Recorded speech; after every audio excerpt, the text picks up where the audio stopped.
Jesus said to his disciples, "None of those who cry out, 'Lord, Lord,' will enter the kingdom of God, but only the one who does the will of my Father in heaven. Anyone who hears my words and puts them into practice is like a wise man who built his house on rock. When the rainy season set in, the torrents came and the winds blew and buffeted his house. It did not collapse. It had been solidly set on rock. Anyone who hears my words but does not put them into practice is like a foolish man who built his house on sandy ground. The rains fell, the torrents came, the winds blew and lashed against his house. It collapsed under all this and was completely ruined." My dear brothers and sisters, the gospel of our Lord. Praise to you, Lord Jesus Christ.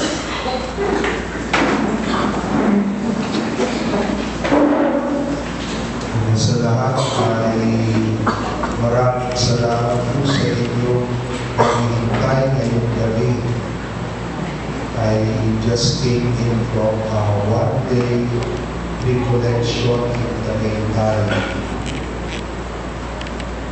Doon naman nakarang linggo pagkatapos ng ating every weekend ay hindi na ako natanghalian sa pagka mula sa Jose del Monte, inatid ako sa Marilao, kung saan ako pining up papuntang Angeles City para sa isang Advent talk at misa sa Immaculate Heart Community ng Angeles. Pagkatapos mo na have to be back at Pilang Life Village at 6 o'clock in the evening for a Mass. So anyway, ganyan mo talaga ang buhay ng mahal. I don't know bakit sabi nila hindi excited.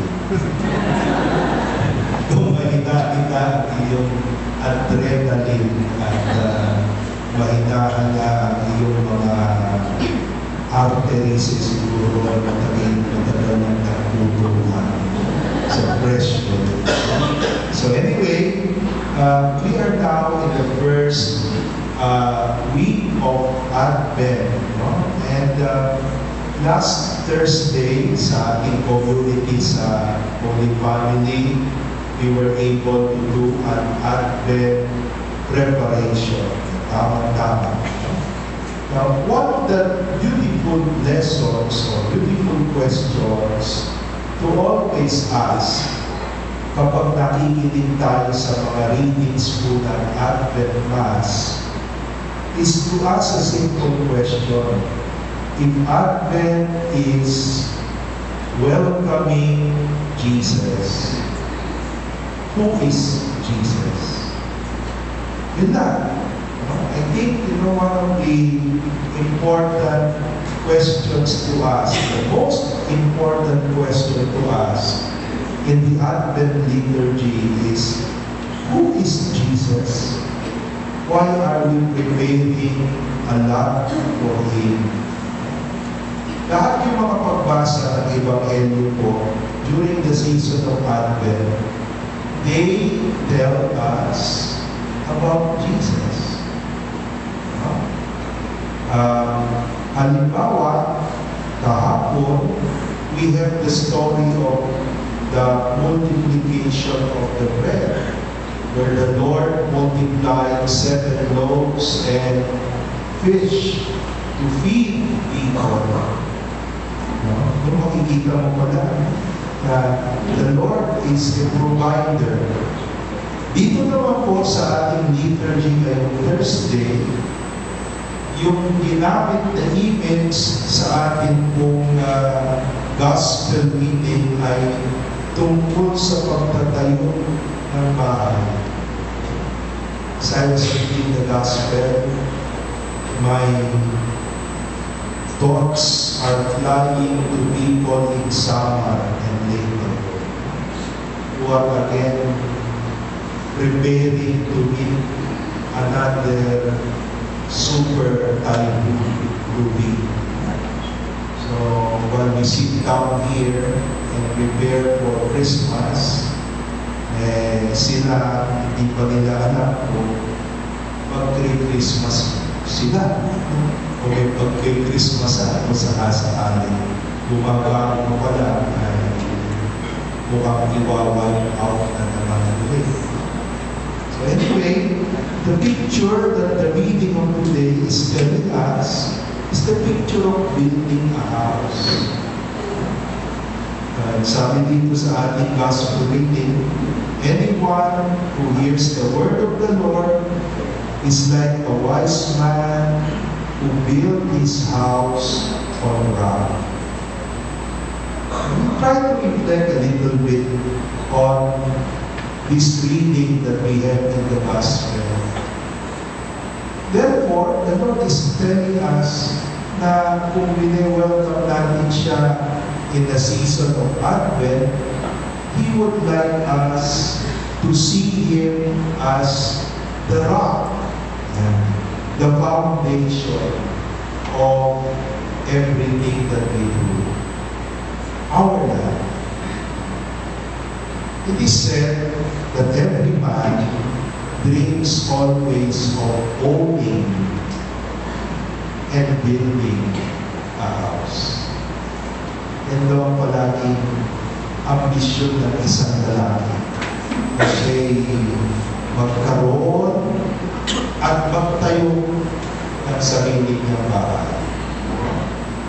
Yung babae naman daw, every woman's dream is to decorate the house. Diyan po na iintindihan si Babel. Absent, nag-decorate siguro. So, kung yung lalaki builds a house, the woman's dream is to decorate the house. Kaya kung ayaw rin kayo ay mag-away, huwag nang pakialaman ng decoration. Basta itayo na lang yung bahay, pagkatapos sasabihin mo, yan, natayo lang, ikaw naman ang mag-decorate. But the main point here is, kung ganito yung analogy in ordinary life, brothers and sisters, the house, therefore, that the Lord is talking about sa ating gospel is nothing else but our plan in life. Plano natin sa buhay. Yung buong plano mo sa buhay, yan ang bahay. So, hindi lang simple pagtatayo ng bahay, kundi yung pagtatayo ng bahay sa ating gospel ngayon ay isang analogy. Ito yung plano ng lalaki. Ito yung plano ng babae. Ang buong buhay natin. Now, sa buong buhay natin ito, pansinin ninyo, ang Panginoon, hindi siya kontento maging buo. Ayan. Ayoko maging bubong na magiging proteksyon ka para sa sun at sa rain. Jesus doesn't only want us to be simply the walls. The walls that protect the members of the household from outside forces. Hindi bubong, hindi wall. Ayaw din ni Lord na maging bintana at maging pintuan lamang kung saan ikaw ay tumitingin palabas at paloob, pumapasok at lumalabas. The Lord says, He likes to be the rock. The rock that supports the whole house. The rock that gets the weight of the whole house. Yun ang nais niyang maging pagtingin natin sa kanyang papel sa buhay natin. So as we come to the season of Advent, that is then the question that Jesus is asking us tonight. Ano ang papel niya kung sakasakali sa buhay natin? Kung winewelcome natin si Lord in another occasion of Advent, ano ang ibibigay natin papel niya sa ating sariling mga plano? Ang gusto niya, siya yung rock. Kung hindi man lang siya ang rock, huwag na lang. The Lord would not like to settle for anything less. As we say that the Lord is the rock of our lives, brothers and sisters, sa first reading ng ating liturgy ngayon, ang pagbasa ay galing sa Propeta Isaias. Alam niyo po, ang season ng simbahan, may mga favorite na mga propeta yan. Sa panahon ng Kwaresma, karaniwang binabasa natin ay si Propeta Jeremiah. Pero sa panahon ng Adviento at Pasko, ang pagbasa ay kadalasan si Propeta Isaiah. What is so unique about Isaiah? Isaiah, my dear brothers and sisters, was a prophet who came from the royalty. Jeremiah was a prophet who came from the priests. But Isaiah was a prophet who came from the royalties. So, malapit siya sa korte. Kaya, kung papansinin ninyo, itong si Isaiah, he had the ability na pagsalitaan ang hari na si Ahaz. At pagsalitaan na reyna. Minsan madali ka magsalita sa hari, pero yung reyna, delikado sa dumating. Mas delikado. Sabihan mo na si Marcos, huwag lang si Imelda. Yung araw, delikado kung si Imelda, si Maria. So, ganun siya. He was able to say that because he was a prophet from the royals. But however, itong si Isaiah, bagamat royal prophet, he was somebody who had a very deep kind of hope, pag-asa. Yun ang isang virtud ni Isaiah, ang kanyang kakaibang pag-asa.